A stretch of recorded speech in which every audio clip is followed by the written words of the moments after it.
Think about your morning routine for a second. From the exact moment that alarm sounds on your phone, right up until that final, inevitable doom scroll before you fall asleep, your day is probably an unrelenting cascade of screens, alerts, and just bite-sized stimulation. You know the exact feeling, right? Cooking dinner suddenly needs a YouTube video playing in the background.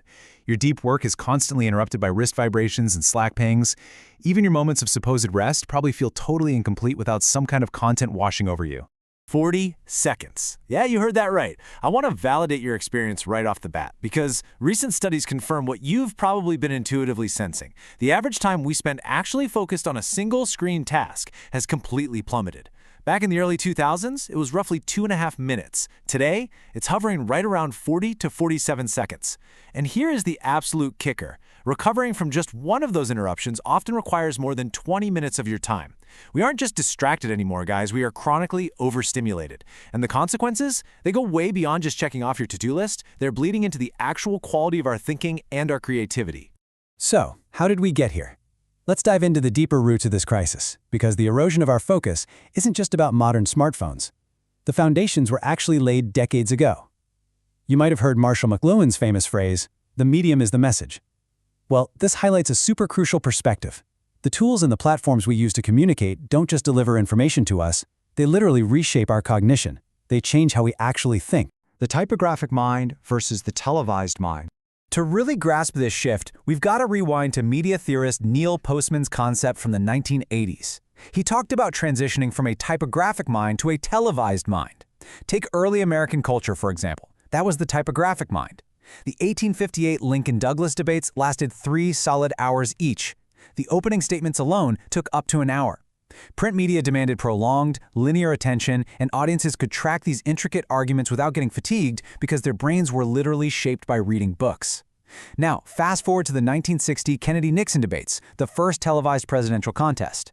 The entire thing was squeezed into a 1-hour primetime slot. Candidates got just 8 minutes to start. Suddenly, viewers didn't need to sustain a single thought for an hour. Everything was chopped into digestible segments. Lighting, appearance, and performative energy mattered way more than deep policy. Television took public attention and turned it into entertainment. So as TVs started replacing reading, we got used to these shorter fragments. But then came the internet. And the internet took this historical shift and just poured gasoline on it. Author Nicholas Carr hit the nail on the head in his work, The Shallows. He pointed out that constant hyperlinks, pop-ups, and multimedia encourage skimming over deep immersion. Our modern platforms, they're simply not engineered for completion. They are engineered for perpetual engagements. Autoplay features, endless algorithmic feeds, they all ensure that the second you feel even a tiny bit bored, the very next click is already waiting for you.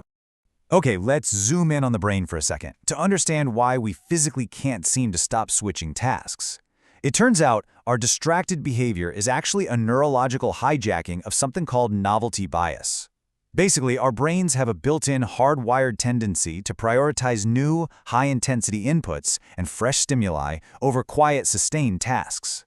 And this bias creates a pretty relentless cycle. You check a notification, or you scroll to a fresh piece of content, and boom, that triggers dopamine, the exact neurochemical tied to reward. Over time, this chronic overstimulation literally rewires your neural pathways. It heavily reinforces your brain's ability to rapid-fire switch between tasks, while completely atrophying your capacity for sustained attention. Your mind gets so flooded with these quick inputs that it starts to actively crave novelty, rather than pushing through the temporary discomfort of doing deep, meaningful work. And honestly, the severity of this neurological shift is staggering. Remember that 40-second average we talked about a minute ago? Well, one experiment showed that when you just have your messaging apps open in the background while you work on a computer, your focus drops even further, to an agonizingly brief 35 seconds. All right, enough doom and gloom. The really good news here is that thanks to neuroplasticity, we aren't permanently broken. We can actively rebuild our focus. Neuroscientist Andrew Huberman has this incredible insight that is just a total game changer. He emphasizes that for sighted individuals, mental focus is deeply anchored in visual focus. Basically, your eye movements directly control your mental concentration. Let's break down the mechanical steps of this so it's super actionable. When you narrow your visual attention, literally creating a high acuity tunnel of vision, it activates mechanisms in your brainstem that release 2 very specific chemicals. First is epinephrine, which jolts you with alertness and energy, and second is acetylcholine, which creates a highly precise attentional spotlight. When you combine these two, you are perfectly priming your brain for neuroplastic change and deep, sustained concentration. So how do you actually do this? The protocol is shockingly simple. Right before you dive into a focus work session, try this. Step 1. Pick a tiny, specific point on your screen or on your page at the exact distance you'll be working. Step 2. Maintain a hyper-narrow gaze on that exact spot for 60 to 120 seconds. Step 3. Blink if you need to, but try to minimize any unnecessary shifting. Now, full warning, you might feel a little bit agitated doing this. That is totally fine. That agitation is just a sign that your biological system is engaging exactly the way it's supposed to. Once you have anchored your visual focus, you want to ride your body's natural waves. These are called ultradian cycles. There are natural 90-minute rhythms of heightened alertness. So you want to aim for focused work blocks of about 90 minutes. Give yourself 5 to 10 minutes to ease into it and completely accept that your attention might flicker a bit at the beginning and the end. But to really make this work, you have to ruthlessly eliminate competing stimuli. Put the phone in a totally different room, kill your notifications, and try to tackle these blocks during your personal peak alertness window, supported by, drinking water, getting sleep, and a smart amount of caffeine. Okay, we're going to slow down the pacing for a second because to truly recover our attention spans, we actually need something highly counterintuitive. We need deliberate understimulation. We need boredom. This is about pairing that intense directed focus we just talked about with something called scatter focus. This means doing activities that let your mind safely wander, but, and this is crucial, entirely without digital input. Think taking a walk without your phone, knitting, or literally just sitting quietly on your couch. When you allow yourself this deliberate understimulation, research shows us exactly where the human mind drifts. Check out this breakdown. About 12% of the time, your thoughts drift to the past, 28% to the present. But look at that massive 48% chunk. Almost half the time, your mind wanders into the future. It goes into perspective planning. This bored, wandering state fosters unbelievable idea generation and problem-solving insights that you literally cannot access when you are forcing yourself to concentrate.